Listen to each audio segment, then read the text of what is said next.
오늘 우리가 함께 읽은 말씀이 성령님에 대해서 우리가 설명하고 또 이해할 수 있는 대표적인 말씀이라고 할 수가 있는데, 우리 하나님은 삼위일체 하나님이시잖아요. 우리 기독교 신앙 중에서 정말 가장 중요한 교리 중에 하나가 이 삼위일체론인데, 성부 하나님, 성자 예수님, 그리고 성령님, 이 세 위격으로 구별되어서 존재하시면서도 한 분이신 하나님, 이 세 하나님이, 세 분이 서로 동등하시고 동일한 권능과 또 영원성을 가지고 계시다. 이게 삼위일체론이거든요.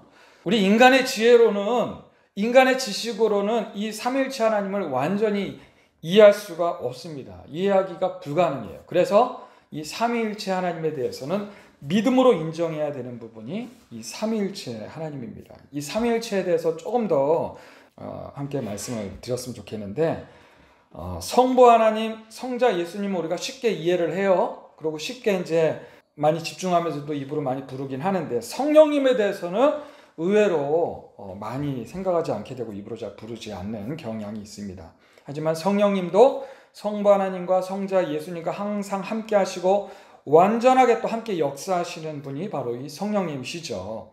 성경에서 삼위일체 하나님에 대해서 표현되는 말씀들이 여러 군데가 있습니다. 먼저 창세기 1장 26절을 보면 하나님이 이르시되 우리의 형상을 따라 우리의 모양대로 우리가 사람을 만들자라는 말씀이 나오죠. 여기서 히브리 원어를 살펴보면 하나님이라는 엘로힘이라는 히브리 단어가 나오는데, 히브리어들은 다 단수형 그 명사가 있고 복수형 명사가 있어요. 단수형 명사가 있고 복수형 명사가 있는데, 이 하나님이라는 이 엘로힘이라는 명사가, 하나님을 지칭하는 이 명사가 복수형으로 쓰여졌다는 겁니다. 여기 이제 두 가지의 동사가 나와요. 이르시되, 하나님이 이르시되, 그리고 우리의 형상대로 우리의 모양대로 우리가 사람을 만들자. 이르시되와 만들자의 두 가지 동사가 나오는데, 단수형 명사에는 당수형 동사가 따라와야 되거든요. 히브리어 문법에서 보면. 그런데 처음에 하나님이 이르시되 할 때 이르시되는 단수형 명사로 쓰여졌어요. 그런데 뒤에서 우리가 사람을 만들자 할 때 여기 우리의라는 단어가 나오잖아요. 복수 단어가 나오는데, 이 만들자라는 단어 또한 단수형 동사로 쓰여졌다는 겁니다. 그래서 이 부분을 가지고 삼위일체의 하나님은 한 분 하나님이시다라는 그런 증거로 우리가 이야기합니다. 자, 그리고 또 복음서에서도 보면 예수님이 요단강에서 세례 요한에게 세례를 받으시는 장면이 소개가 되고 있는데, 이때 하늘이 열리고 성령이 비둘기같이 예수님에 내리시죠. 그리고 하늘에서 하나님의 음성이 들리시죠.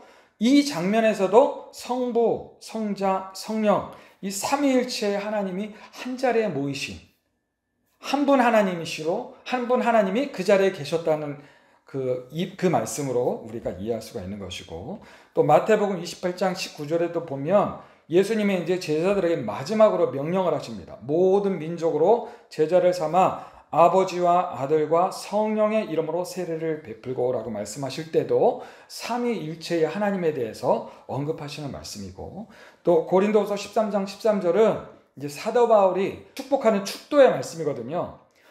주 예수 그리스도의 은혜와 하나님의 사랑하심과 성령의 교통하심이 너희 무려 함께 있을지어다. 삼위일체 하나님에 대한 신앙의 고백으로 또한 이렇게 축복하는 말씀인 것입니다.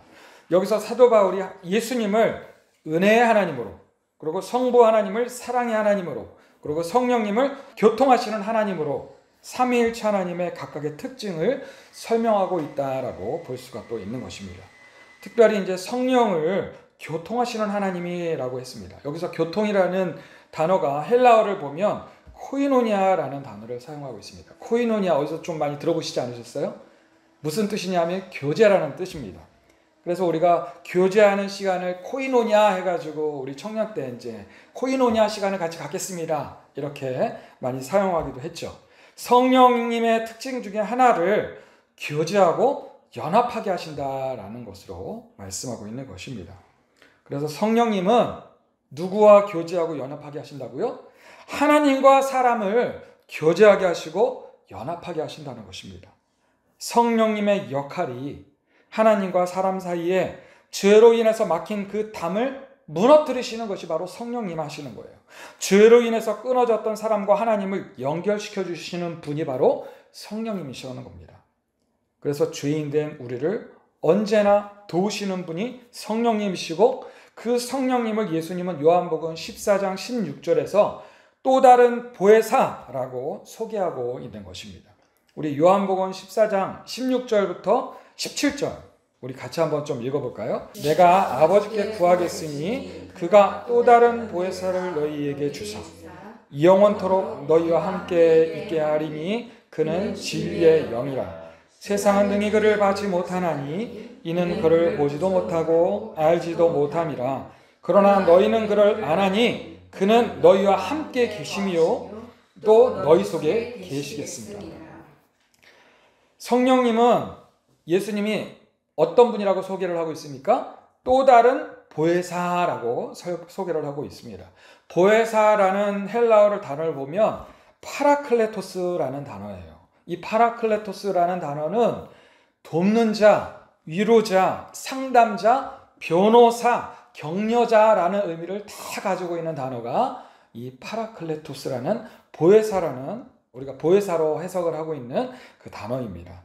보혜사 성령님은 예수 그리스도를 믿는 우리와 함께 계시는 분이시고, 그리고 어디에 거하시는 분이라고요? 너희와 함께 거하시며 또 너희 속에 계시겠습니다. 너희와 함께 거하시며 너희 속에 계시겠습니다. 우리 안에 거하시는 분이라고 예수님이 성령님을 소개하고 있는 것입니다.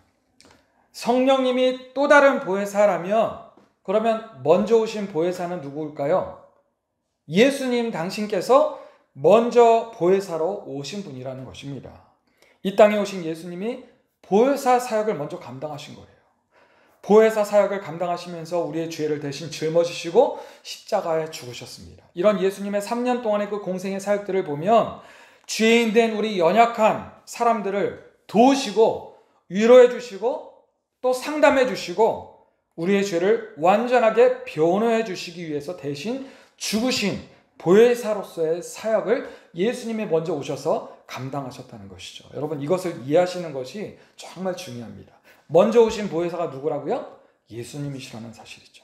그 예수님이 이제 부활하시고 하늘로 올라가신 후에 또 다른 보혜사로 오신 분이 바로 성령님이시라는 말씀을 예수님께서 이렇게 설명해 주고 계시는 겁니다. 그리고 그 성령님이 이제는 떠나지 않으시고 영원토록 우리와 함께 계시고, 그 성령님이 어디 계신다고요? 예수님을 믿는 우리 안에서 영원히 거하신다는 것입니다. 그러므로 이 자리에 계신 한 분 한 분의 그 심령 가운데 누가 계십니까? 우리 심령 안에 성령님이 거하신다는 사실을 여러분 꼭 믿으시기를 바랍니다. 오늘 우리가 함께 읽은 본문 말씀을 또 보면 성령님이 우리 안에 거하시면서 무엇을 하시는지를 말씀하고 있습니다. 26절에서 첫 번째로 성령님은 무엇을 하세요? 우리의 연약함을 도우신다라고 말씀합니다. 여기서 연약함이라는 것은 육체적, 정신적, 영적인 약함을 다 포함하는 단어입니다. 사람이 에덴 동산에서 쫓겨났어요. 그 이후로 저주를 받죠. 우리 인간의 육체가 저주를 받고 급격하게 연약해집니다. 그래서 상처도 쉽게 나고 쉽게 다치기도 하고 쉽게 병도 걸리고, 우리가 젊었을 때나 육체적으로 팔팔하지 점점 세월이 지나면서 또 이렇게 쉽게 피곤해지고 근육도 막 빠져나가고 눈주 침침해지고, 이런 거 생각하면 너무나도 안타깝죠. 젊어서도 마찬가지예요. 조금만 관리를 못하면 우리 젊은 친구들도 금세 나약해질 수밖에 없는 것이 우리의 육체라는 것이죠. 또 요즘에는 정신적으로도 연약해지는 사람이 얼마나 많습니까? 요즘 정신병원에 얼마나 많은 사람들이 다니고 있는지 몰라요. 하나님을 믿지 않는 사람들이 70% 이상이라고 하는데 제가 볼 때는 훨씬 더 많을 것 같아요. 하나님을 모르는 그 70% 이상의 사람들 또한 영적으로 연약해져 있는 사람이라는 것입니다. 그러니까 우리 인간이라는 존재가 얼마나 연약합니까? 얼마나 연약한지 마땅히 기도할 바를 알지 못할 정도로 우리 인간은 연약하다는 것입니다. 그리고 우리 인간들은 얼마나 불완전한 존재입니까?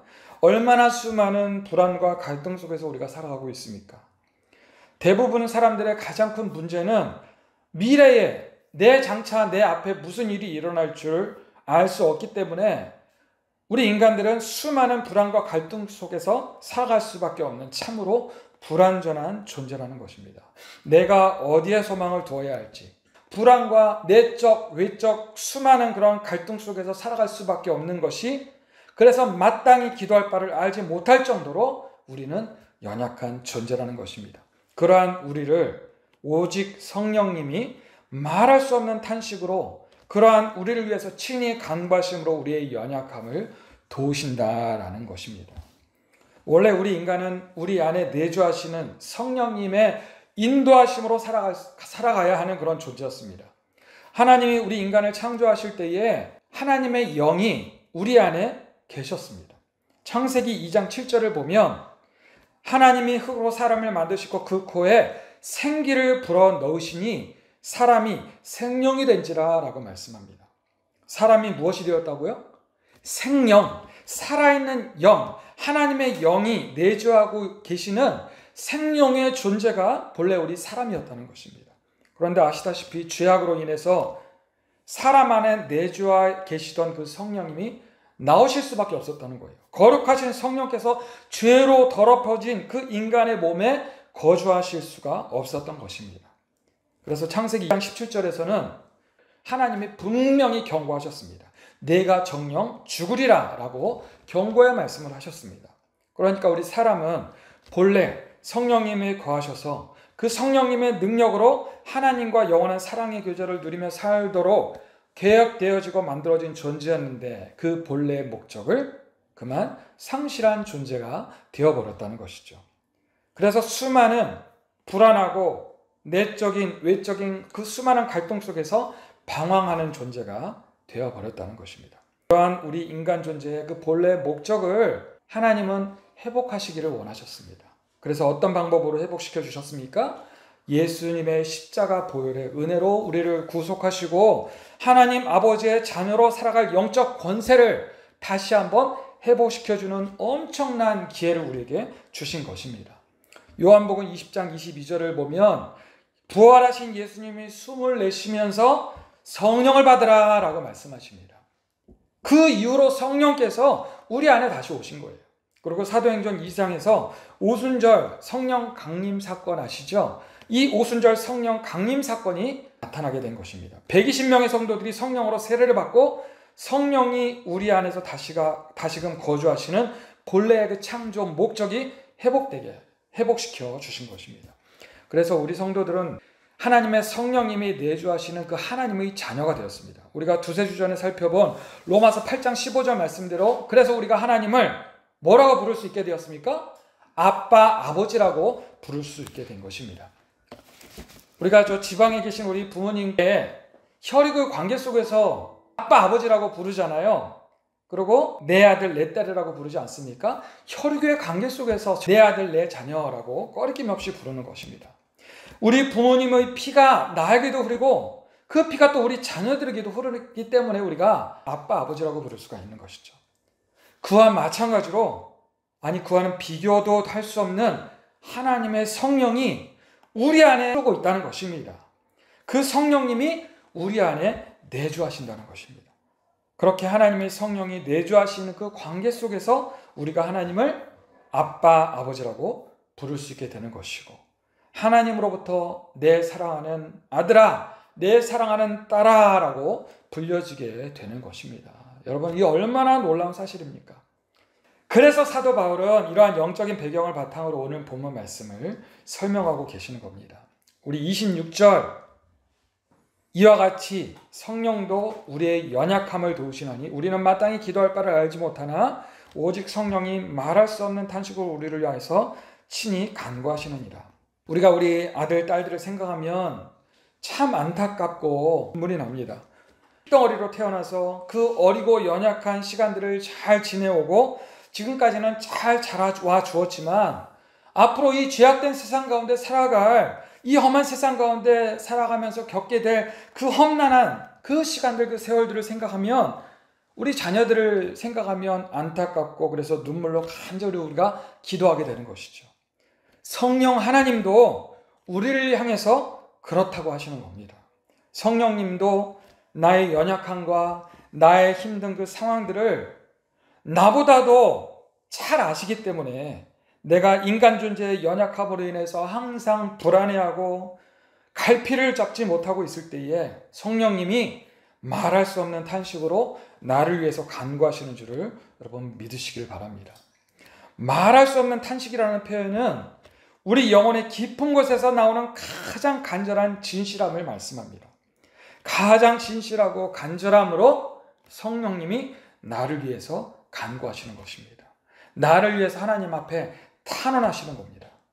여러분, 성령님이 내 안에서 그렇게 거하신다는 사실을 항상 인식하고 항상 느끼시고 자각하실 수 있기를 바랍니다. 성령님이 내 안에서 말할 수 없는 탄식으로 간구하신다는 것을 느껴지고 믿어지는 믿음이 여러분들 가운데 있으시기를 주님의 이름으로 축원합니다. 우리 하나님은 나보다도 나를 더 잘 아시는 분이십니다. 왜냐하면 하나님은 나를 설계하셨고 나를 만드신 분이시기 때문에 나보다도 나를 더 잘 아시는 분이시죠. 그래서 하나님은 나의 마음을 살피시는 분입니다. 27절을 보면 마음을 살피시는 이가 성령의 생각을 아시나니 이는 성령이 하나님의 뜻대로 성도를 위하여 간구하십니다. 성령님은 하나님 아버지와 소통하시는 분이시고 또 나의 연약함을 나보다도 더 잘 아시는 분입니다. 그래서 성령님이 하나님 아버지께 나를 위해서 말할 수 없는 탄식으로 간절히 간구하시는 겁니다. 그런데 누구의 뜻대로 간구하신다고요? 내 뜻대로 하나님 앞에 간구할까요? 하나님이 무슨 램프의 요정처럼 우리 인간들의 요구를 다 들어주신다면 그 인간은 어떻게 될까요?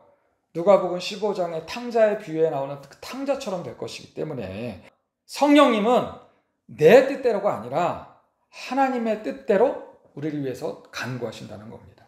그래서 성령님은 우리를 하나님의 뜻대로, 내 뜻이 아니라 하나님의 뜻대로 우리를 인도하십니다. 나에게서 가장 선하고 가장 이롭고 가장 좋은 길은 하나님의 뜻대로, 내 뜻이 아니라 하나님의 뜻대로 이루어진다는 것을 여러분 꼭 믿으시길 바랍니다. 그래서 결국에는 28절에서 우리가 알거니와 하나님을 사랑하는 자 곧 그의 뜻대로 부르심을 입은 자들에게는 모든 것이 합력하여 선을 이루느니라. 성령님이 내주하시는 사람, 그 사람이 곧 하나님을 사랑하는 사람이고요. 성령님이 내주하시는 사람은 곧 하나님의 뜻대로 부르심을 입은 사람입니다. 그래서 어떠한 상황과 환경 속에서도 하나님을 사랑하는 사람, 하나님의 뜻대로 부르심을 입은 자는 그 믿음으로 말미암아서 결국에는 무엇을 이루게 되는 것일까요? 모든 것이 합력하여 하나님의 선을 이루게 되는 것입니다. 여기서 좀 더 자세히 헬라어 원어를 통해서 한 번 더 살펴봐야 할 부분이 있는데 그의 뜻대로 부르심을 입은 자들이라는 말입니다. 여기서 뜻으로 번역한 헬라어 단어가 카타프로테신이라는 단어예요. 카타프로테신. 헬라어 단어가 카타프로테신. 여기서 이 단어는 목적, 계획을 의미합니다. 그러니까 정확히 해석하면 하나님의 목적과 계획으로 부르심을 입은 자들인 거예요. 하나님의 뜻대로 부르심을 입은 자들이라는 이 문장의 정확한 해석은 하나님의 목적과 계획으로 부르심을 입은 자들인 것입니다. 그리고 또 살펴봐야 될 한 가지 또 말씀이 모든 것이 합력하여 선을 이루느니라 라는 말씀이에요. 모든 것이 합력하여, 여기서 이 헬라어 단어가 판타 시네르게이라는 단어입니다. 판타는 모든 것이라는 뜻인데 모든 사건과 모든 상황과 모든 경험들을 포괄적으로 의미합니다. 이것이 모든 것들이에요. 합력하다라는 헬라어 단어가 시네르게이인데 함께 일하다, 협력하다라는 뜻입니다. 그래서 이 28절을 다시 한번 직역해서 해석을 해보면 모든 사건과 상황과 경험들이 함께 협력해서 하나님의 목적과 계획을 이루십니다 라는 뜻이 되는 거예요. 모든 사건과 상황과 경험들이 함께 협력해서 결국에는 하나님의 목적과 계획을 이루신다는 겁니다. 자, 정리해보면 첫사람이었던 아담과 하와가 불순종해서 그들 안에 내주하시던 성령님이 떠나셨습니다. 그래서 우리 사람은 영적으로 죽을 수밖에 없었어요. 그런데 예수님의 십자가 보혈의 은혜로 보혜사 성령님이 우리에게 오셨습니다. 성령님이 믿음으로 하나님의 사랑을 고백하는, 그러니까 아빠 아버지라고 부를 수 있게 된 하나님의 자녀들 안에서 그 성령님이 이제는 영원히 내주하시게 된 것입니다. 그래서 이제는 우리를 창조하신 그 성령 하나님이 다시금 우리 안에 내주하시면서 우리의 연약함과 또 우리의 모든 수많은 불안과 갈등 속에서 살아갈 수밖에 없는 우리의 삶을 성령님이 도와주시고 인도하시고 이끄신다는 겁니다. 말할 수 없는 탄식으로 이를 위해서 성령님이 간구하신다는 거예요. 그래서 결국에는 우리를 창조하신 그 본래의 그 하나님의 목적과 계획으로 우리를 인도하신다는 것이고, 이것이 바로 모든 것이 합력하여 이루시는 하나님의 선이 되는 것입니다. 그리고 마지막으로 한 가지만 더 생각해 봤으면 하는데, 그렇다면 선을 이루시느니라, 이 말씀에서 이 선이 무엇이냐는 겁니다. 선이라는 헬라어 단어는 아가톤입니다. 아가톤. 이 단어는 좋은 것, 유익함이라는 것 뜻이에요. 누구의 입장에서 선을 말하고 있을까요? 철저하게 하나님의 구원의 계획 속에서의 선을 말씀하고 있다는 것입니다. 우리가 이 로마서 8장 28절의 말씀을 가지고 잘못된 해석들을 참 많이 합니다. 특히 고난 중에 있는 성도들을 위로할 때 이 말씀을 가지고 이렇게 적용을 하죠. 로마서 8장 28절. 우리가 알거니 하나님의 사랑하는 자 곧 그의 뜻대로 부르심을 입은 자들에게는 모든 것이 합력하여 선을 이루느니라. 모든 것이 합력하여 선을 이루느니라. 이 말씀을 우리가 참 잘못 이렇게 사용을 한다는 거예요. 고난 중에 있는 성도를 위로할 때 우리가 이렇게 이야기를 합니다. 걱정하지 마. 새벽 기도도 나오고 금식 기도도 하고 더 열심히 신앙생활을 하면 하나님이 결국에는 도와주실 거야. 왜냐하면 이 모든 고난과 어려움을 믿음으로 이겨낸 성도는 결국에는 모든 것이 합력해서 선을 이루게 하신다잖아. 욥을 봐. 그렇게 엄청난 고난을 이겨냈더니 나중에는 몇 배의 축복을 받잖아. 그러니까 결국에는 이 모든 것이 합력해서 하나님께서 너를 잘 되게 해주실 거야. 선을 이기려 하실 거야. 이렇게. 그런데 여러분, 이 본문 말씀에서의 선은 우리 인간 차원에서의 선이 아니라, 이 세상에서의 복을 받게 하는 그 선이 아니라 철저하게 하나님의 구원 계획 속에서의 선을 말씀하고 있다는 것입니다. 그래서 이루게 되는 선이 무엇인지를 마지막 29절과 30절에서 말씀하고 있습니다. 우리 29절 30절을 함께 읽도록 하겠습니다. 29절과 30절 시작. 하나님이 미리 아신 자들을 또한 그 아들의 형상을 본받게 하기 위하여 미리 정하셨으니 이는 그로 많은 형제들 중에서 맏아들이 되게 하려 하심이라. 또 미리 정하신 그들을 또한 부르시고 부르신 그들을 또한 의롭다 하시고 의롭다 하신 그들을 또한 영화롭게 하셨느니라. 여러분, 모든 것이 합력하여 이루시는 선은 29절에서 아들의 형상을 본받는 것, 이것이 하나님께서 이루시기를 원하시는 선이라는 겁니다. 그리고 30절에서는 의롭다 하시고 영화롭게 되는 것, 이것이 모든 것이 합력하여서 이루시려고 하는 하나님의 선이라는 겁니다. 그래서 결론은요, 우리 하나님의 뜻과 계획이 무엇입니까? 예수님의 그 십자가 구속을 믿음으로 말미암아서 예수님이 보내신 또 다른 보혜사 성령님이 우리 안에 거하시는 것이고, 그 성령님이 우리 안에서 날마다 말할 수 없는 탄식으로 하나님의 뜻대로, 하나님의 선하신 뜻대로 살아가도록 인도하시는 것입니다. 그리고 그 선하신 뜻이 무엇이에요? 바로 하나님의 아들의 형상을 본받는 것입니다. 예수 그리스도를 닮아가는 것입니다. 우리가 작은 예수로 살아가도록 하는 것입니다. 모든 삶의 순간순간을 우리가 예수로 살아가는 것입니다. 예수님처럼 거룩해지는 것이고 예수님처럼 영화로워지는 것입니다. 영화롭다는 것은 하나님의 영광을 누리게 되는 것을 영화롭다라고 합니다. 아담과 하와가 하나님의 영광을 누리고 싶어서 그 선악과를 따먹었잖아요. 그러나 그 결과는 영적 죽음이었습니다.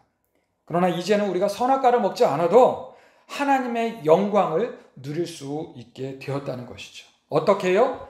예수 그리스도가 보내신 또 다른 성령님, 보혜사 성령님으로 인해서 그 성령님이 내 안에 내주하셔서 말할 수 없는 탄식으로 나를 위해서 간구하심으로 말미암아, 그 성령님으로 말미암아 내가 하나님의 영광을 누릴 수 있게 되었다는 것입니다. 그 성령님이 말할 수 없는 탄식으로 내 안에서 역사하시도록 해야 되는데, 그러기 위해서는 우리가 끊임없이 성령님의 인도하심을 구해야 하는 것이죠. 성령님의 인도하심을 구하는 것이 우리의 신앙생활인 것입니다. 성령님의 인도하심을 받기 위해서 우리는 끊임없이 성령님을 부르고 기도하면서 이 성경의 말씀을 듣고 읽어야 하는 것입니다. 그래서 하나님의 선하신 뜻을 이루어 가셔야 하는 것입니다. 점점 예수 그리스도의 형상을 닮아가야 하는 것이고, 그것이 의롭게 되는 것이고 영원하게 되는 것이고, 그래서 마침내는 성령님이 완전히 우리 안에 내주하시는 생명이 우리가 또한 되는 것입니다. 그래서 하나님의 영광을 장차 누리게 되는 것입니다. 여러분, 우리의 인생은 예수님을 믿음으로 성령님의 내주 교통하심을 위해서 끊임없이 애써야 하는 그러한 인생이 되어야 하는 것이고, 이 목적이 우리 인생의 전부가 되어야 하는 것입니다.